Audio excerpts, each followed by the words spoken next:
When this disease spread to countries that make hard-to-replace products, global manufacturing and supply chain will likely be put under stress test. We'd expect the worst-hit industries will be those with specialized components and supply chains clustered in one country or a small group of countries. According to the IMF, each of China, Germany, and the US account for about 10 to 20% of hard-to-replace products for global supply chains. Manufacturing sites, especially for electronic products and electrical and mechanical equipment, are mostly located in East Asia and the ASEAN, where the situation is less severe. This may be the good news in some senses, as supply disruptions in Asia are beginning to ease. However, the big question now is whether demand in the West will buckle, all eyes on Europe and the US. Yeah, absolutely. I think it's interesting as well, Bruce, because the impact on supply chains has really been profound. But what about from an economic stimulus perspective in China? We've seen the Fed, the ECB, the BOJ all firing off big bazookas.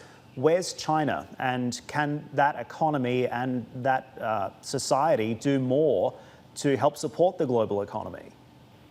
The sharp dive in data of the first several months already show a long list of economic damages, raised the risk of economic contraction in the first quarter for China. As you know, in the first 2 months of this year, China's industrial output, fixed assets investment, and retail sales plummeted by about from 14% to 25% year-on-year, respectively, the first decline on record due to delayed work assumptions with city lockdowns and logistic blocks.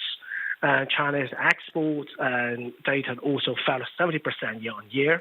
The readings of the suppliers' delivery times sub-index for Chinese manufacturing PMI data also reached a 15-year low of only 32, suggesting further supply chain disruptions.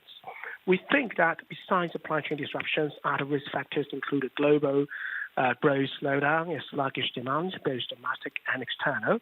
So China's growth momentum continue to face some pressure in coming several months, we expect.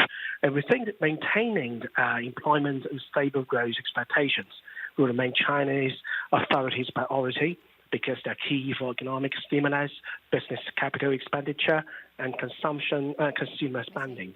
We think the policymakers may set a much lower GDP growth target for this year. The target of doubling GDP from 2010 level may be extended for another 1 to 2 quarters in 2025, leaving more time and room for policy.